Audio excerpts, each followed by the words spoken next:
Hello, hello. Papa Marcus, bonjour. Royaume, bonjour. Ok, j'attends un peu que d'autres personnes puissent joindre. Ok. Bonjour à tous, bonjour Eliasa. Anne-Mine, Jason, bonjour. Ok. Red Tiff, Chico Turbo, Maman Gisèle. Ok, bonjour à tout le monde. Bon, je vais commencer. Je m'appelle Gogo Koupa et je suis financial advisor de profession. Et aussi, je suis insurance producer, ce qui fait que aujourd'hui, je vais parler d'assurance, précisément de l'assurance vie. Alors, pour commencer, merci d'abord à tous ceux-là qui m'ont contacté de la part de notre frère Marcus. Et donc, le live sera un peu bref. Je vais parler en général de l'assurance vie et puis je vais répondre à quelques questions. Voilà. Alors, pour commencer, donc je me suis déjà présentée et un peu rapidement, en tant que, j'ai dit que j'étais financial advisor. En tant que financial advisor, donc tout ce que je fais, c'est aider les gens à se remettre un peu dans les bonnes habitudes par rapport à leurs finances. Vous voyez, nous qui venons de l'Afrique, surtout l'Afrique francophone, quand on arrive aux États-Unis, c'est très difficile pour nous de pouvoir s'adapter au système américain, qui est vraiment totalement différent de tout ce qu'on connaît en Afrique. Alors, ici, pour bien vivre et gérer ses finances, il faut connaître le système. Ce qui fait qu'il faut connaître que tout tourne autour de notre credit score. Alors, en tant que financial advisor, j'aide les gens à pouvoir connaître leur crédit score, à pouvoir construire leur crédit score, à pouvoir bien orienter leurs dépenses. Parfois, on fait 2 boulots, 3 boulots, on gagne peut-être 1500 la semaine, mais cet argent finit seulement comme ça. On ne sait même pas comment c'est fini. Alors, il y a des choses que il faut mettre en place pour pouvoir gérer ses finances. Donc ça, c'est un autre sujet. Donc, revenons à l'assurance vie aujourd'hui. Avant tout, pour commencer, j'aimerais un peu qu'on enlève dans notre tête que l'assurance vie, ça concerne seulement la mort.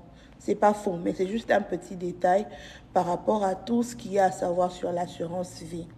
Et nous, très souvent, notre communauté francophone, quand on nous parle d'assurance vie, c'est toujours « Ah non, moi je ne vais pas mourir maintenant, je ne vais pas mourir maintenant ». Alors que tout le monde est destiné à mourir. Mais seulement, quand on dit assurance vie, on parle déjà de la vie, on ne parle pas de la mort. Sinon, ça s'appellerait assurance mort, assurance de mort.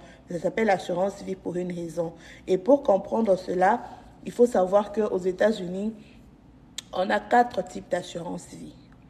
Ça, c'est très important à savoir. Parfois, on a juste des préjugés ou bien on se dit seulement, bon, parce que j'avais entendu tel n'a pas voulu prendre ça, moi aussi je vais refuser de prendre ça. Non, c'est pas ça. Aux États-Unis, on a 4 types d'assurance vie. Alors, le premier type d'assurance vie, c'est, on appelle ça groupe assurance. C'est ce qu'on nous donne au travail. Il y a parfois des gens qui vous disent « Oh, moi j'ai l'assurance au travail. » Oui, c'est bien beau, mais est-ce que vous savez, ça vous couvre en cas de quoi? Est-ce que vous savez les conditions? Alors, l'assurance qu'on donne au travail, ça s'appelle groupe assurance. C'est une seule couverture, mais qui couvre tous les employés. Alors, l'avantage avec l'assurance du travail, s'il vous plaît, si vous êtes dans le live, partagez aussi avec les amis pour qu'on soit nombreux, parce que je n'aimerais pas qu'on soit à la fin et puis les gens viennent poser les questions alors que j'ai déjà expliqué au début. Si vous pouvez partager le live, ça sera vraiment bien. Alors, comme je disais, le premier type d'assurance, ça s'appelle assurance groupe. Ça, c'est ce qu'on nous donne au travail. Le seul avantage avec cette assurance-là, c'est que le travail paye une partie. Alors, il faut noter. L'assurance vie, ça se paye mensuellement. Vous pouvez choisir de payer peut-être trimestriellement, donc chaque 3 mois, tout comme d'autres personnes choisissent de payer chaque 6 mois, d'autres personnes choisissent de payer chaque 1 année. Donc, toutes les options sont possibles. Mais la majorité de personnes, très souvent, payent par mois, ce qui est faisable aussi. Alors, le montant qu'on paye par mois dépend de notre âge, donc votre date de naissance, et ça dépend aussi du montant de la couverture que vous avez pris. Ça peut être 100 000 $, ça peut être 200 000 $, ça peut être 300 000 $, ça peut être 1 million de dollars, ça peut être 3 millions. Donc, tout dépend de vous et de la longueur de votre poche. Donc, ça, il faut noter ça. Alors, je prends un exemple. Pour le groupe assurance, si par exemple, on vous dit que par rapport à, peut-être vous avez 30 ans, par rapport à 30 ans et par rapport à une couverture de 100 000 par exemple, vous allez commencer à payer, je prends un exemple, 100 $ par mois. Alors, avec le groupe assurance, le travail paye, sur les 100 $, le travail paye 80 $ et vous payez 20 $. Et les 20 $ sont directement retirés de votre salaire et puis ça paye. Ça se complète et puis on paye. Ça, c'est le premier avantage. Donc, vous payez seulement une petite partie. Alors, l'inconvénient maintenant avec l'assurance du travail, le groupe assurance, c'est que cette assurance-là, comme elle dépend de votre contrat de travail, donc elle est liée à votre contrat de travail, ça veut dire que vous ne devez pas, le jour où vous quittez la compagnie, ce jour-là aussi, cette assurance-là tombe. Alors, on peut quitter une compagnie de 3 façons. Première façon, vous pouvez être renvoyé, ça peut arriver. Deuxième façon, vous pouvez quitter l'entreprise par vous-même. Troisième façon, vous pouvez aller à la retraite à 65 ans, normalement. Alors, lorsque vous allez à la retraite, vous vous rappelez, l'assurance dépend de votre âge. Quand vous êtes jeune, le montant, ça coûte moins cher. Mais quand l'âge augmente, ça devient cher. Maintenant, imaginez-vous, vous quittez un travail à 65 ans, vous allez à la retraite. Vous commencez maintenant à vous dire, ah, j'ai déjà grandi, j'ai les petits-enfants, j'ai ma famille, j'ai mon entreprise, j'ai ça. Comment est-ce que je vais sauvegarder cela? Parce que ici aux États-Unis, quand une personne décède, tout l'argent que vous avez dans le compte bancaire, saving, checking, même dans le 401k, tout l'argent que vous avez là, cet argent-là va être gelé. Donc, on confisque ça. Ça va être gelé et ça va aller dans ce qu'on appelle probate. Donc, ce processus-là s'appelle probate. On gèle cela pour payer les dettes que vous avez laissées pendant que vous étiez en vie. Voilà pourquoi, lorsque vous allez prendre le loan à la banque, on prend votre Social Security. Lorsqu'on vous engage quelque part, on prend votre Social Security. Lorsque vous allez prendre, je sais pas, le mortgage, vous allez acheter la voiture et tout ça, on prend toujours le social. C'est parce que toute notre vie aux États-Unis tourne autour du Social Security. Alors, lorsqu'une personne décède, l'argent que la personne possède va être gelé. C'est pour que l'État puisse faire face aux dettes que vous aviez laissées pendant que vous étiez en vie. Donc, même si vous aviez un deuxième signataire sur votre compte, cette personne n'aura pas accès à votre compte. Voilà pourquoi, dans nos communautés, surtout les francophones, j'insiste bien, les francophones, parce que je n'ai jamais vu l'enterrement d'un Nigérien en train de cotiser. C'est toujours les francophones, les Congolais, les Togolais, les Camerounais, les Sénégalais. Nous, nos funérailles, c'est toujours cotisation. On fait tourner le cahier, cotisation. Et même quand on fait ces cotisations, c'est les 10 $, les 20 $. Alors, sachez qu'aux États-Unis, pour enterrer une personne, le minimum, c'est 15 000 $. Maintenant, imaginez-vous, avec nos 10 $, les 20 $, on va atteindre 15 000 quand? Qui peut me répondre? Avec nos 10 $, nos 20 $, on va atteindre 15 000 quand? Vous imaginez?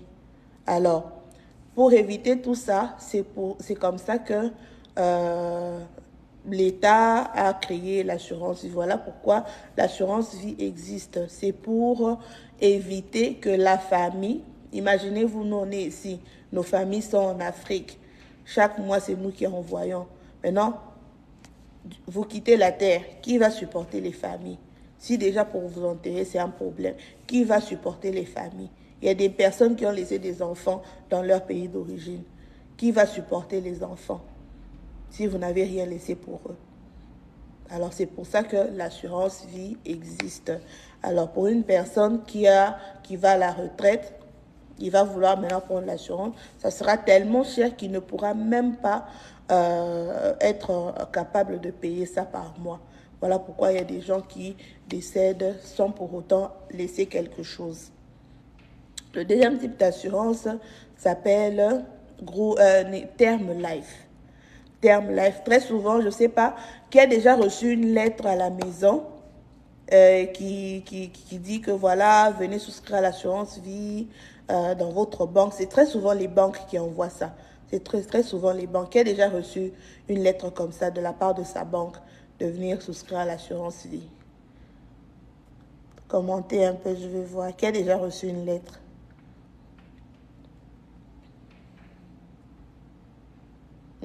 Qui a déjà reçu une lettre de la banque ou des publicités pour l'assurance?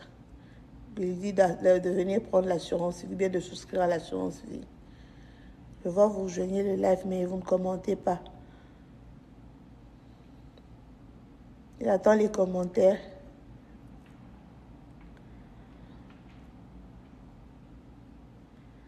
J'attends les commentaires. Papa Figo. Qui a déjà reçu une lettre à la maison, on lui dit, voilà, c'est votre banque, telle, venez souscrire à l'assurance. Qui a déjà reçu?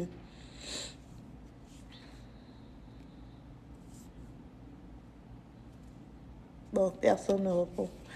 Alors, ça, très souvent, les banques font des publicités comme ça. Alors, Papa Figo ne dit pas encore. Oui, vous recevrez peut-être ça un jour. Parfois, les banques envoient des publicités comme ça sur l'assurance vie. Alors, ces assurances-là qu'ils offrent, ça s'appelle terme assurance. Ce sont des assurances temporaires. Donc, vous pouvez prendre ça pour 10 ans, vous pouvez prendre ça pour 20 ans, tout comme il y en a aussi pour 30 ans, c'est le maximum. Alors, retenez qu'il n'y a pas de mauvaise assurance, mais seulement il faut choisir la bonne assurance pour vous. Celle qui vous protège, celle qui a le plus d'avantages pour vous. Avec le terme assurance, le montant que vous payez est vraiment bas, mais ça vous limite dans le temps. Par exemple, comme j'ai dit, vous pouvez prendre ça pour 10 ans. Si vous prenez une assurance vie pour 10 ans, cela veut simplement dire qu'il faut mourir dans les 10 ans pour que l'assurance paye votre famille. Vous imaginez? Donc, vous prenez une assurance où vous payez peut-être 20 $ chaque mois, mais la condition, c'est qu'il faut mourir dans les 10 ans pour que votre famille puisse être payée. Personne ne veut ça.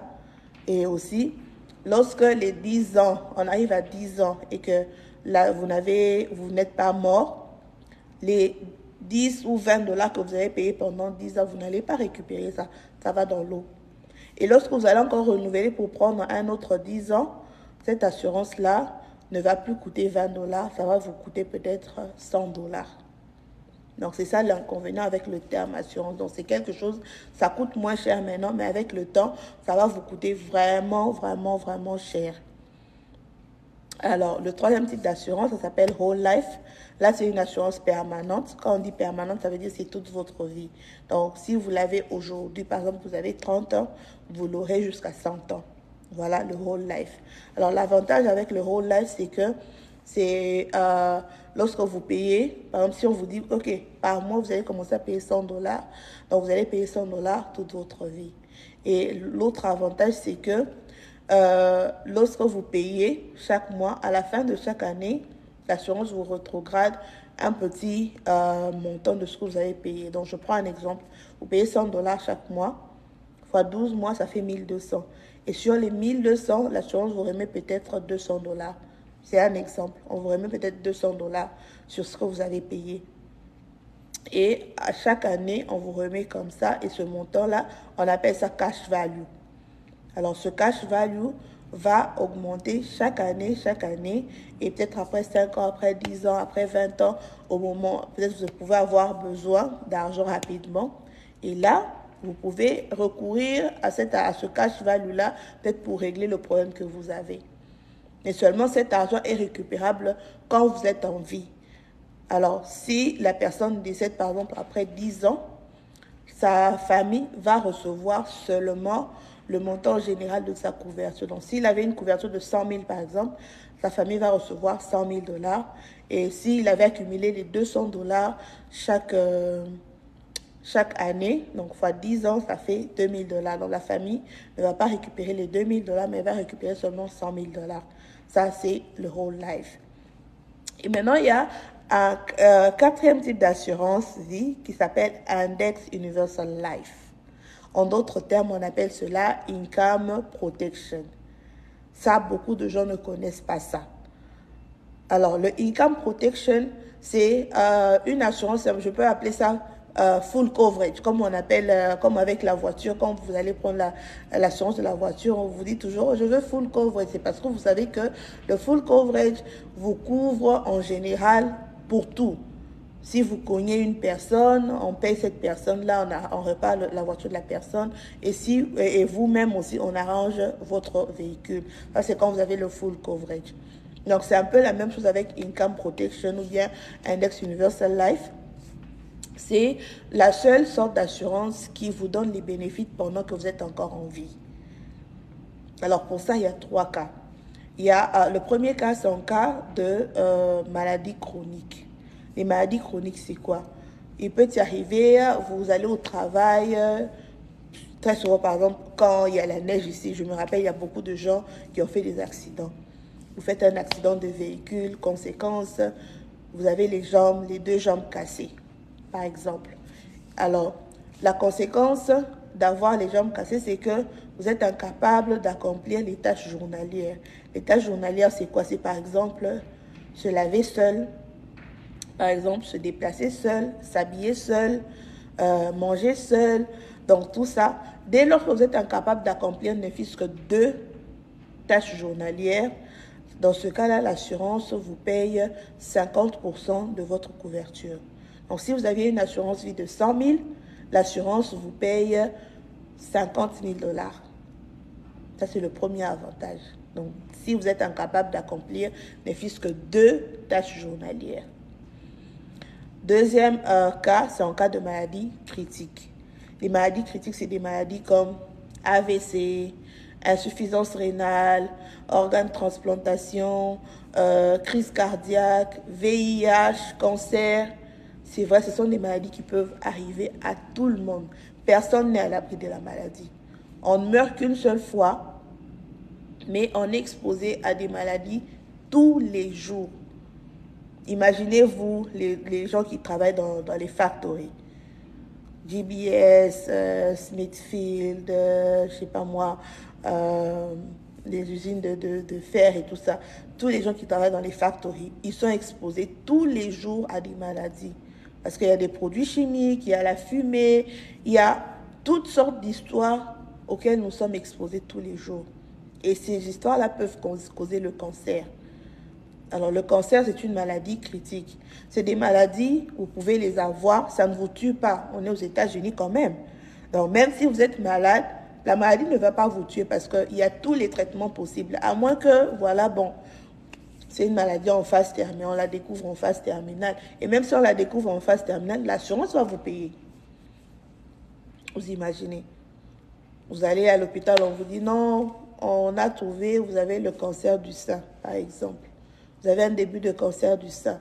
Vous avez un début de je ne sais pas moi, vous avez le VIH. Tout le monde peut avoir ça. C'est une maladie. Ça ne s'écrit pas sur le fond, mais tout le monde peut avoir ça. Vous imaginez, on vous annonce ça. Si on était en Afrique, on vous annonce ça, tu commences à pleurer parce que tu sais que c'est fini. Mais ici, on est aux États-Unis. Si on te dit ça, tu sais qu'il y a tous les médicaments possibles. Tu as le cancer, il y a tous les traitements possibles. Donc, aux États-Unis, ce n'est pas les maladies qui tuent les gens. Mais du moins, quand tu as une maladie comme ça, ce qui tue, ce sont les soucis. Quand tu vas commencer à te demander, hé, moi là j'ai le cancer, je ne pourrais plus aller au travail, je dois aller suivre la chimio. La séance de chimio, peut-être c'est, admettons, tu peux aller une séance comme ça, on te taxe 2000 $. On va te laisser suivre ça. Mais les bills vont te suivre à la maison.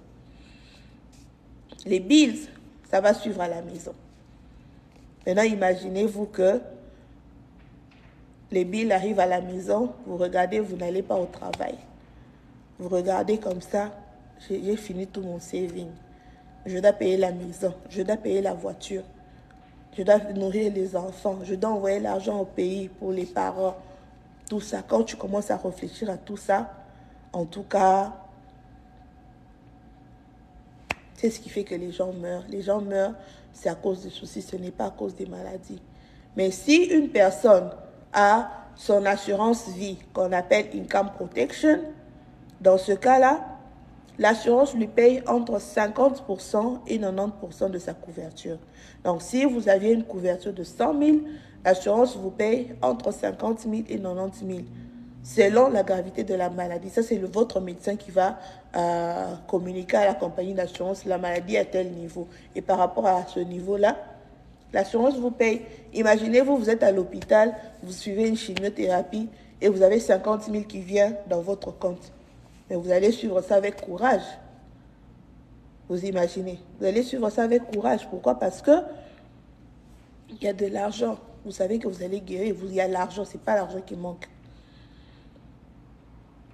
Troisième cas, c'est en cas de maladie terminale. Là, on a dit ça, c'est quand une personne, le docteur dit que voilà, vous avez moins de 12 mois à vivre. Dans ce cas-là, l'assurance vous donne jusqu'à 90% de votre couverture. Donc, si vous avez une couverture de 100 000, l'assurance vous paye jusqu'à 90 000 $. Ça, ce sont les cas où l'assurance vous paye pendant que vous êtes d'abord en vie. Et l'autre avantage maintenant, c'est du côté des finances. J'ai donné un exemple où vous payez 100 $ le mois. Lorsque vous payez 100 $ chaque mois, l'assurance vous rétrograde une portion de ce que vous avez payé. Donc, je prends un exemple toujours, 100 $ fois 12 mois, ça fait 1200. L'assurance va peut-être vous remettre 500 $ sur ce que vous avez payé. C'est ça qu'on appelle cash value. Et ce montant-là va s'asseoir sur le compte qu'on appelle cash value. Ça va commencer à croître chaque année. L'avantage de ce montant-là, c'est de cet argent-là, c'est que c'est de l'argent, si vous continuez à payer votre assurance, par exemple, vous arrivez à 65 ans, vous allez à la retraite, cet argent-là va permettre d'auto-payer votre assurance parce que vous allez arrêter de payer. Vous arrêtez de payer à 65 ans et puis l'argent-là prend la relève jusqu'à ce que vous quittez la terre.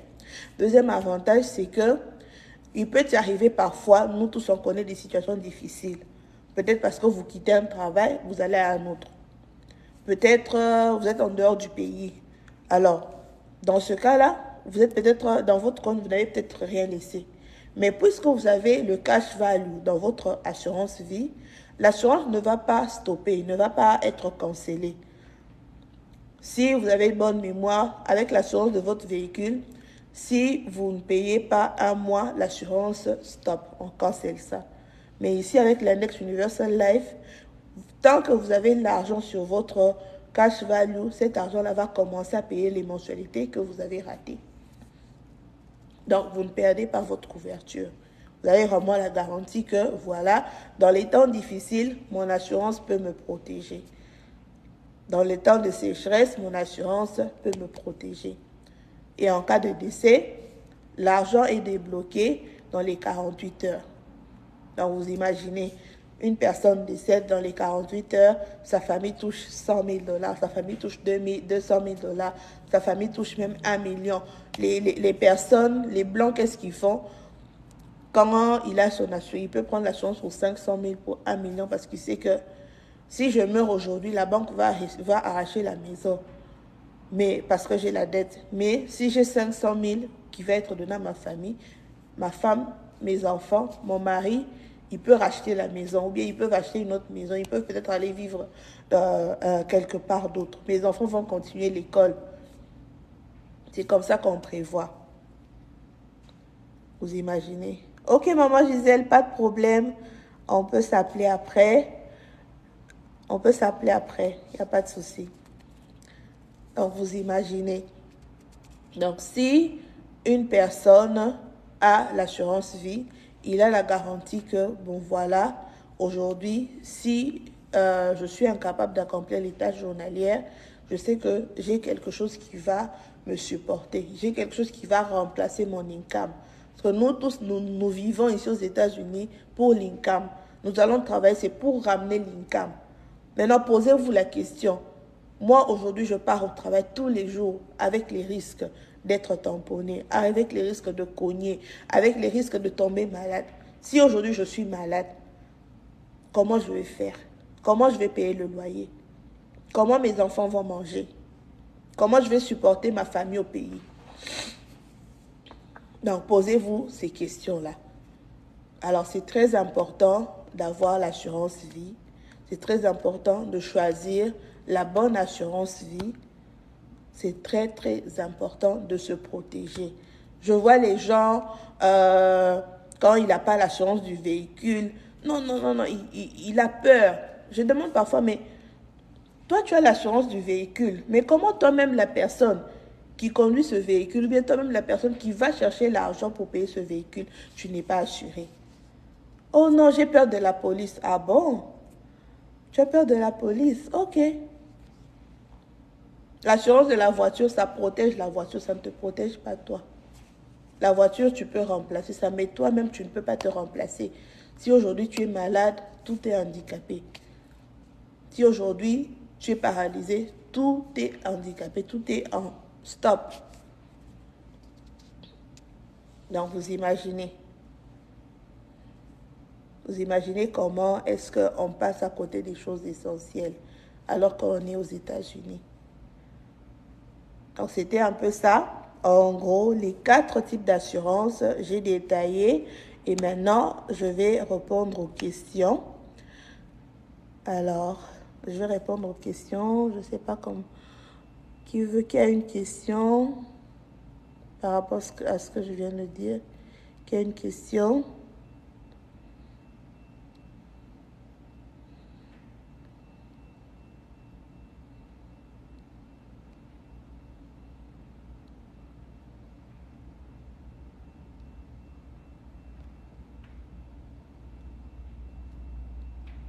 Qui a une question?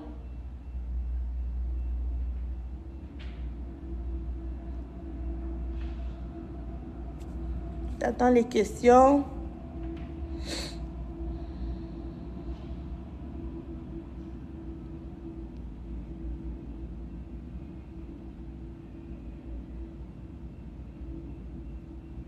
J'attends les questions. Écrivez juste la question et puis je vais répondre.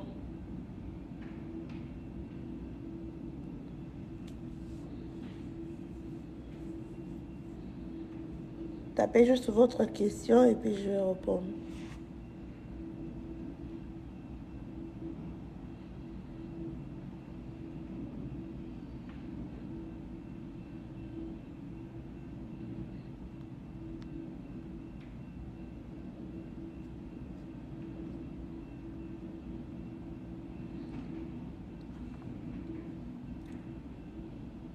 J'attends les questions.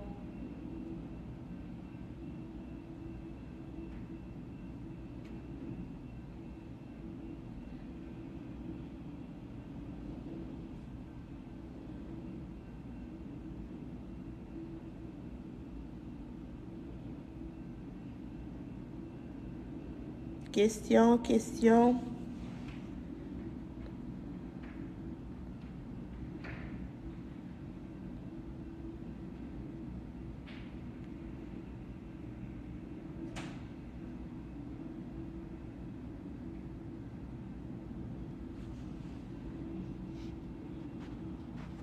J'attends les questions.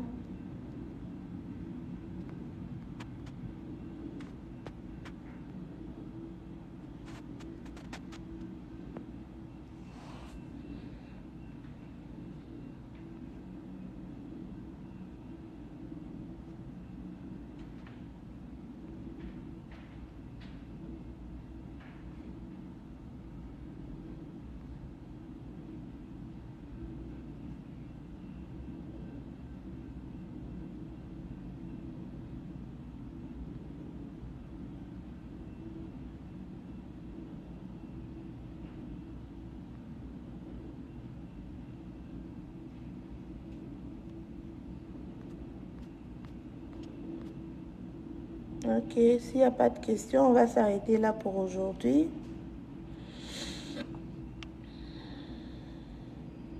Je vais laisser... donc, s'il y a des questions, apparemment vous êtes timide. Donc, s'il n'y a pas de questions, je vais m'arrêter là. Et vous pourrez juste me faire... vous pouvez m'envoyer votre question inbox. Et on pourra alors discuter. Voilà.